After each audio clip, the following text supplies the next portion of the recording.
बिस्मिल्लाहिर्रहमानिर्रहीम। आज का जो हमारा टॉपिक है वो है scalar quantities and vector quantities. Scalar quantities कौन सी क्वांटिटीज़ होती हैं? स्केलर क्वांटिटी वो वाली क्वांटिटीज़ होती हैं जिनमें मैग्नीट्यूड तो होता है लेकिन डायरेक्शन नहीं होती। इसकी डेफिनेशन क्या होगी? Scalar quantity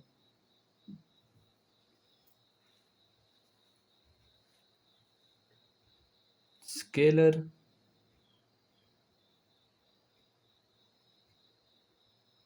scalar quantity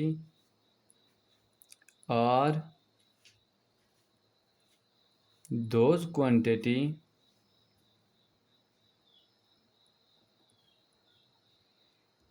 which have magnitude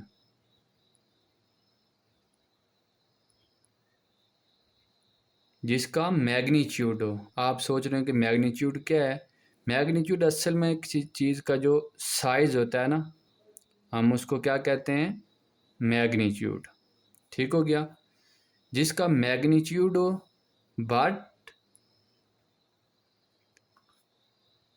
not direction. इसमें क्या है? इसमें मैग्नीट्यूड तो होगा लेकिन डायरेक्शन का तयन नहीं होता। इसको हम क्या कहते हैं?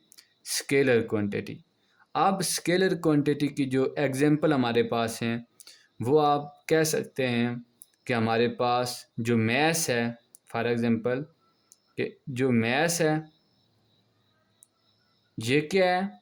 ये स्केलर क्वांटिटी है, हमें इसमें डायरेक्शन की ज़रूरत नहीं होती।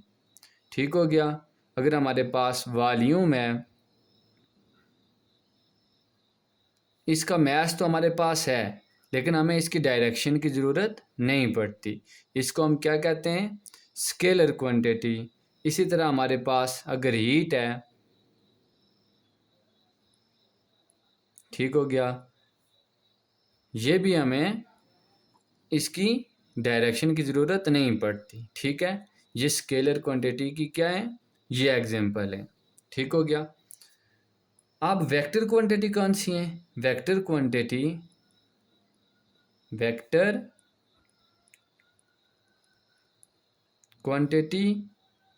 are those quantity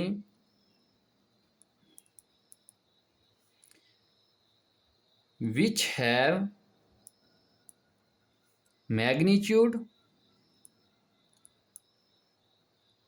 मैंने आपको बताया कि मैग्नीट्यूड का मतलब ये होता है कि किसी चीज़ का साइज।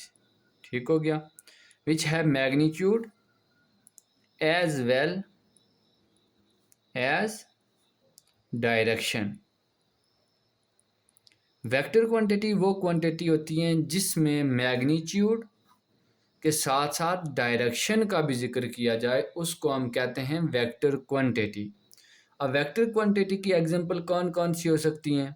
अब देखें कि हमारे पास जो वेक्टर क्वांटिटी है इसमें अगर हम फोर्स अगर देखें, फोर्स देखें कि ये हमारे पास ये वेक्टर क्वांटिटी है। क्यों? कि फोर्स जब हम लगाते हैं तो ये किसी डायरेक्शन में तो लगाते हैं ना, तो इसको हम क्या कहते हैं? ये क्या है? ये वेक्टर क्वांटिटी है। अब जो हमारे पास क्या हो गया? डिस्प्लेसमेंट हम कह सकते हैं।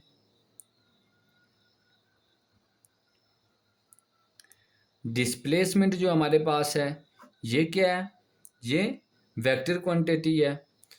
तो क्यों? कि डिस्प्लेसमेंट में हमें डायरेक्शन का तयन होता है, फोर्स का भी हमें डायरेक्शन का तयन होता है। मैग्नीट्यूड के साथ साथ हम इसमें डायरेक्शन का भी हम तयन करते हैं। इसको हम कहते हैं वेक्टर क्वांटिटीज। अब जो वेक्टर क्वांटिटी है इसको हम किस तरह रिप्रेजेंट करते हैं? वेक्टर को अगर हमारे पास एक वेक्टर है, ठीक हो गया, ये हमारे पास वेक्टर है, इसको हम किससे रिप्रेजेंट करेंगे? इस तरह करके हम वेक्टर को रिप्रेजेंट करते हैं। ए के ऊपर तीर का जो निशान है, इस तरह हम किसी भी वेक्टर को इस तरह हम रिप्रेजेंट करते हैं।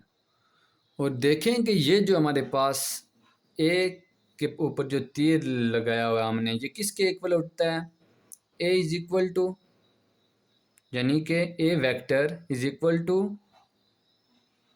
ए, ठीक हो गया, और ए हैट, ठीक हो गया। ये हम इस तरह वेक्टर को हम रिप्रेजेंट करते हैं।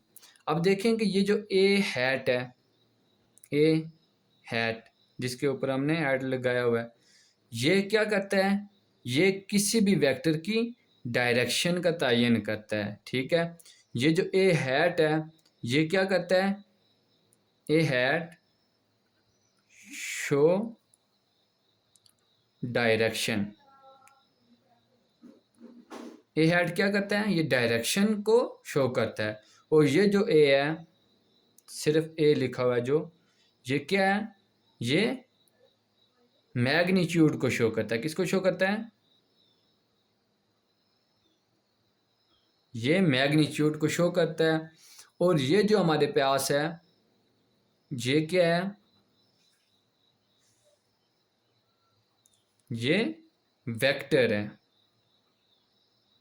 ठीक हो गया। ये वेक्टर है, ए के ऊपर जो तीर का निशान है। और ये जो सिर्फ ए है, ये क्या है? मैग्नीट्यूड है। और ये जो हमारे पास ए हैट है, ये डायरेक्शन को शो करता है। और A vector is equal to A hat के इक्वल होता है। Thank you. अल्लाह हाफिज़।